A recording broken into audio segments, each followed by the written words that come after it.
All right, YouTube, what's going on here? I wanted to make a very quick video about the New York City terror attack yesterday. Getting right to the point without going off on some diatribe. This is a result of unfettered, legal U.S. immigration. That's what this is. Point blank, simple.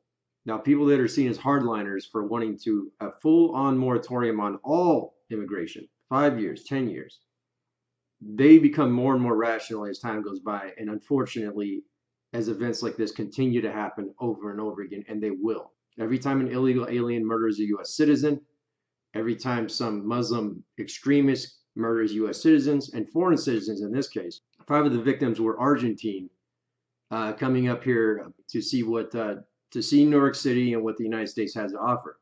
Well, this is what the United States has to offer as a result of unfettered legal immigration. The whole speculation, this always happens every time something like this happens, whether it's some kind of mass shooter or terrorist attack. They want to try to get down to figure out what they can do so this doesn't happen again. Well, that ain't going to happen. All right. Self-radicalization, radicalization at home, radicalization at Starbucks. Honestly, who gives a shit? The guy shouldn't fucking have been here. All right. And this is exactly why the Trump travel ban that asshole, that fucking cocksucker in Hawaii continues to block every single time the Supreme Court throws it out. Every time that it's amended, he blocks it. Legislation from the bench, an Obama appointee. This is the result of unfettered legal immigration. Now, another point to make is there seems to be a predominant theme amongst this cast of characters, these fucking clowns, these Neanderthal lookalikes. And I would like to introduce a term that you are more than free to use. And what I like to call them is unibrow fucktards, is what they are.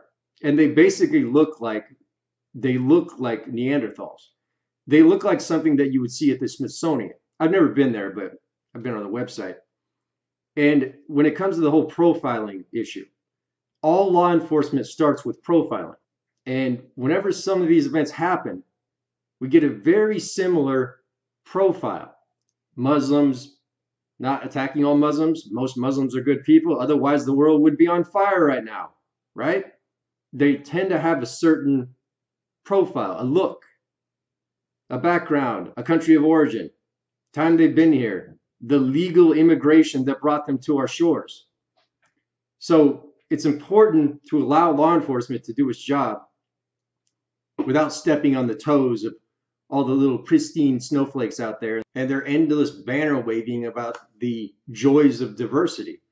Well, this guy came through what is known as a diversity program. Diversity is turning out to be a very dangerous word in our time in history. If this is diversity, we don't want it. Terrorists often find diversity in their methods to kill people.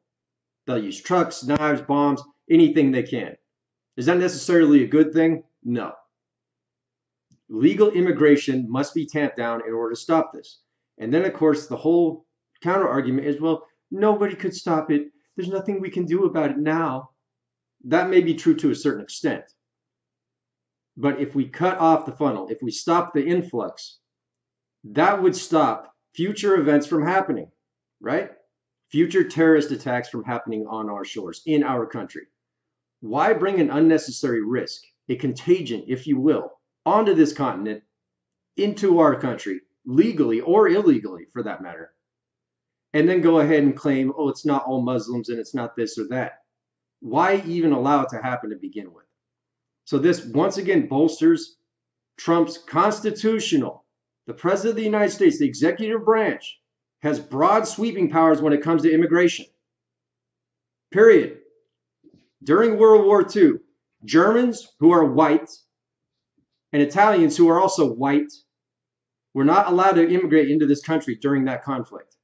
So during a time of war, if you will, because war has obviously been declared from the other side, as a result of U.S. foreign policy, we can get into that some other time.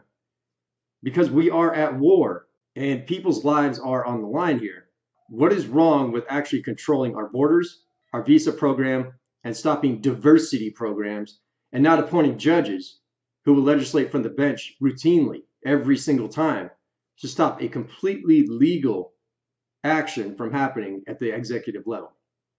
Why are we allowing this to happen? All right. So if you want diversity, well, here it is. What do you think? Good thing?